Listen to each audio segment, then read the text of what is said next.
I was done with them. Completely. Or at least, that's what I told myself in the quiet moments after we ended things. Our breakup hadn't been explosive, but it left me hollow, carrying around the ache of someone who once mattered and now didn't. I thought the chapter was closed. Then 3 months later, my phone lit up. One message, then another, then another. Friends, acquaintances, even people I hadn't spoken to in years, all of them saying the same thing. You need to see this. They told me to go to their channel, my ex's YouTube channel, the very thing that had been the center of their world while we were together. The thing I'd watched consume them until I felt like I was living with a ghost who was physically present, but emotionally somewhere else entirely. At first, I didn't want to look. Why invite old pain back in? Why reopen a wound I'd spent months trying to close? But curiosity has a way of getting its hooks in you. And so, against my better judgment, I clicked, and there they were. My ex, in that familiar frame, in that same carefully lit setup I'd seen 100 times before. Only this time, the story they were telling wasn't a vlog about their life or a quirky video for their followers. This time, it was about me. They said I was emotionally abusive. I felt my chest tighten. Each sentence was like a slow twist of a knife. It wasn't just the words. It was the performance. The way they looked into the camera with soft, wounded eyes, as if they were confiding in a friend, as if they were bearing their soul, except what they were bearing wasn't the truth. And then came the comments. The swarm. Strangers, people I had never met, were suddenly judges, jury, and executioners. They didn't ask for my side. They didn't want context. They wanted blood. And their words, I hope you die. You're a disgusting human being. People like you deserve to rot. These weren't just internet insults you can shrug off. These were violent, detailed wishes for my harm. I couldn't unsee them. Couldn't unhear the echo of them in my mind. The irony was bitter. We'd dated for a year.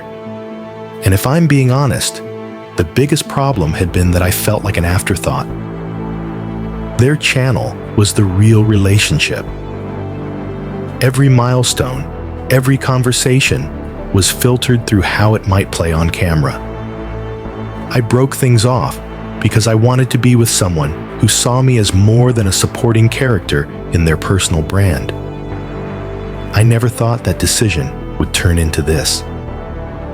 At first, I tried to take the high road. Tell myself the internet moves fast, that soon there would be a new target, a new controversy, and people would forget.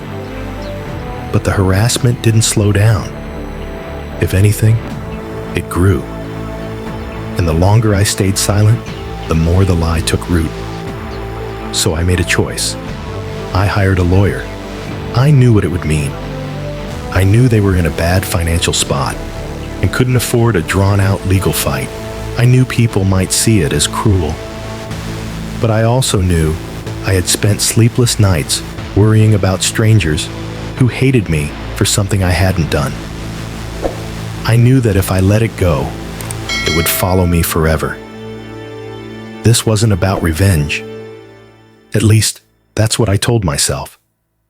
This was about defending my name. The lawsuit was grueling. They didn't back down.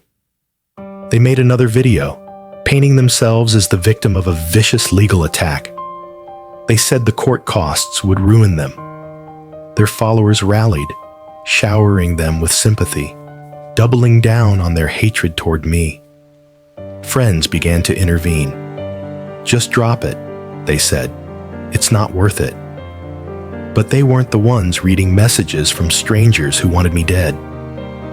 They weren't the ones whose professional reputation could be poisoned by a single search. I pressed on. Months later, the case reached its end. The judge ruled in my favor. I won. The relief hit me like a wave, and then quickly ebbed. There was no payout. They had nothing to give. The money I had spent was gone for good. But the videos were removed, and that felt like the real victory. I thought maybe that would be the end of it. But life rarely wraps up that neatly. In my state, court records are public, which meant I now had something powerful in my hands. Proof. Official, undeniable proof. And every time they tried to allude to me in a video, painting me once again as the villain, I posted the link in the comments. No rant, no insults, just the facts. It worked. Slowly, their viewership began to crumble. Sponsors pulled out. The comments turned from support to skepticism. Then the message came. They blamed me for ruining their life. Friends shook their heads. You should have walked away after you won, they said. You went too far. But I couldn't help thinking, where were these voices when I was drowning in hate mail?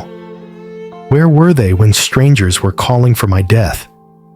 It was easy for them to say I should forgive when they were never the ones under attack. They called it revenge. I called it setting the record straight. I keep asking myself, was I supposed to trust that the truth would just magically outshine the lies?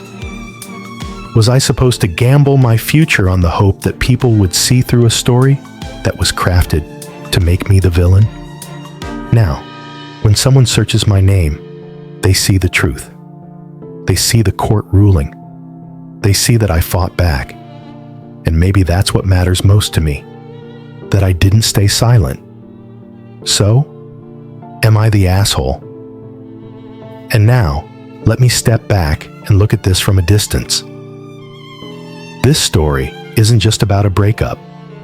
It's about the collision of private pain and public spectacle. About what happens when the end of a relationship doesn't just live in whispered conversations with friends, but in the infinite permanent space of the internet. Reputation in the digital age is fragile. It can be destroyed in a single upload. It can live forever in search results, in screenshots, in the minds of people who never cared to check if the story was true. And once it's out there, the damage isn't just emotional. It's professional. It's social. It's woven into the fabric of who people think you are. This case shows something important. Sometimes, defending yourself isn't about money. It's about drawing a line, saying, no, you don't get to rewrite who I am. But there's a shadow side too. When you keep fighting after the main battle is won, the line between defense and vengeance can blur. And maybe that's what makes this story so divisive. From one angle, it's about standing up for yourself against lies.